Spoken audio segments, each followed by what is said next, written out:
We good? Yeah. Hi.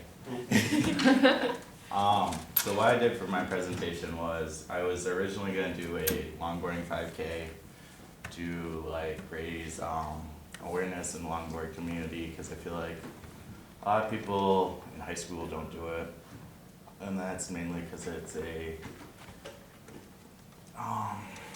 hobby that's like dominated by college students. But I learned last week that insurance is all technical and they don't allow that because it goes on the roads. It's a big to-do. So what I did to compromise was I did this thing, I titled it Teens on Board. And what I did was me and my friends, we decided to find anybody who was interested in longboarding or had questions about it, and we decided to help them out and say, hey, we have extra boards if you want to learn, see if you like it, here, let's go ride. So we basically taught them how to ride longboards, and it was actually pretty successful. So, let's start from the basics. What is longboarding? Okay, this is a longboard. What a longboard is essentially, it's a longer version of a skateboard. A skateboard is typically about 36 inches, and this one right here I have is, I believe, 48 inches. And it also, a longboard typically has wider trucks, which are what the axles are called, and which measure to be about 180 millimeters. And I guess the second biggest distinction between a regular skateboard and a longboard is the wheels. Not only their size, but the hardness or softness. So they're measured by something called durometer, which we'll get right here after this. So this is my friend Andrew, who longboarded for maybe, I don't know, 5 days before this. And he's going above the speed limit down this hill. So, yeah, that's not really easy to do. So what's durometer? Durometer is the measurement they use to measure how hard a wheel is. And how hard a wheel is, it determines its grip, its response when you're riding and whatnot. So wheels on here are really squishy, as you can tell. I can squish them. Go ahead and touch it, it's just dirty. Whereas this wheel is rock hard. This is a skateboard wheel.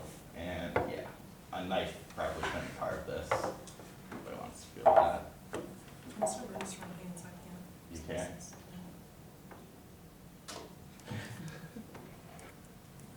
It's deadlifting, grip strength. Okay, so like I said, the problem was that I felt that nobody got really into longboarding because they thought, oh, it's something college students do, and I am just an amateur, I don't want to embarrass myself. So I took a poll. The poll included several questions, and the two that I thought stuck out the most for this are one, that out of 40 people, 74.4% thought that only college students should longboard, or that only college students longboard. And only one of those people, so 2.6%, thought that high schoolers should. And the rest are either no correlation or they couldn't decide. So that just supported me. And this is my friends and I. There I am in the back, barely noticeable. And then there's the same guy you saw earlier going down the hills. And then there's my cat. It's still in the process.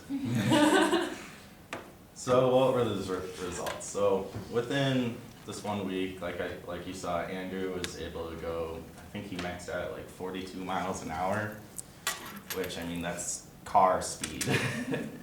And I also helped with 3 other people, and they were able to slide by the end of this 1 week experiment. And what sliding is, if you don't know, it's like, if you know when a car drifts, people do that on longboards. It's actually really cool, really hard, and yeah. And then and how this relates back to the community aspect is that in that same poll that I had 39, almost 40 people.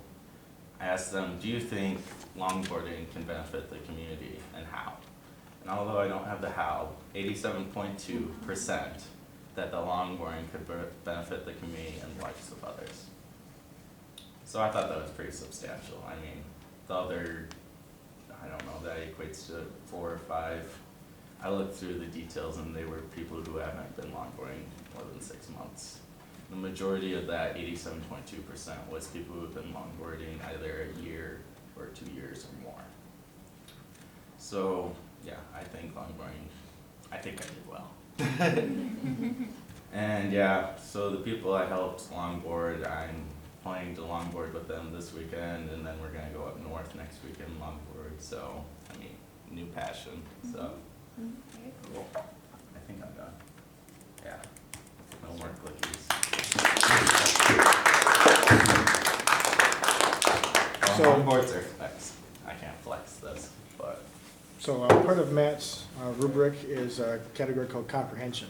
And in the category called comprehension, he is asking to have a Q&A session afterwards. So we need to have like 3 or 4 specific questions about the longboarding or Matt's project itself that will help him earn a score. So if you guys have any questions for How Matt. did you advertise, like, hey, we're gonna spend a week and we can teach you how to longboard? well, it wasn't necessarily a week. It was just, hey, come here if you want to. I posted on the Class of 2015 website, Facebook page. I said, hey, we're having this 5K, and then, you know, it was canceled, and some people were like, hey, is this still going on? I was like, no, and they were like, oh, darn, I really wanted to get into this. So that, like, sparked it. I was like, oh, I should start, like, just doing what I did. And then some more people did that, and that's why I only had, like, 4 people, so I could actually say, hey, let's go have a riding lesson. It's good, you got one-on-one time with people. Yeah. I mean, if 20 people showed up. Yeah, it no, wasn't that bad. that was, yeah. In what way do you think longboarding benefits the community?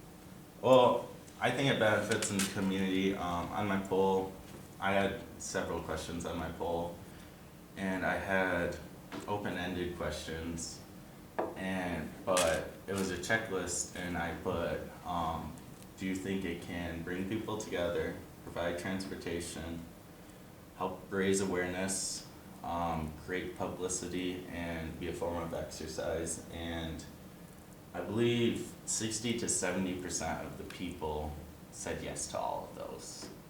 So that's What are you raising awareness? just like events, like in the longboard community, typically say like what was the kid's name? Ethan's Army. Like for something like that, they would have a 5K and raise money like $500,000. It was the 15th. The college Red Cup Shred had a longboard race to help raise awareness for disease. I can't name disease off the top of my head, which they do annually.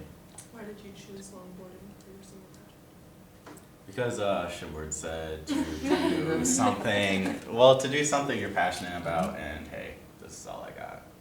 I have no passion. This is all about. Well, you're not the only one to have passion towards longboarding, obviously. There's a lot of people who do it, and a lot of people in college who do it. And I think that sometimes the benefiting of a community may not, we have to redefine what we think about as community, because community isn't necessarily all of Mount Pleasant. It isn't necessarily Isabella County. It isn't necessarily the state of Michigan, or you can broaden that out. Communities can be small too, right? Communities can be a church group. Communities can be just a bunch of guys that get together and play video games. A Communities. bunch Say of we're people who community. huddle around the mat. Right Yeah. here, You know, we're a community. That's right. We are a community, People you are know, and so raising awareness just kind of for that community is sometimes beneficial as well. Besides, it gets people out and doing the things that they like to do themselves anyway. And I don't know, if you like to do something, usually it's enhances the fun if you do it in groups, you know? Yeah, yeah, that's like another reason I chose it. Well, kind of is the same reason. I want to choose something that I'd actually have fun doing. I feel like I didn't want to end the year with something that I hated or dreaded, like some other students I know are hating this, but I found something I like. And the only thing I didn't like was administration saying I needed insurance Yeah. last minute. Right.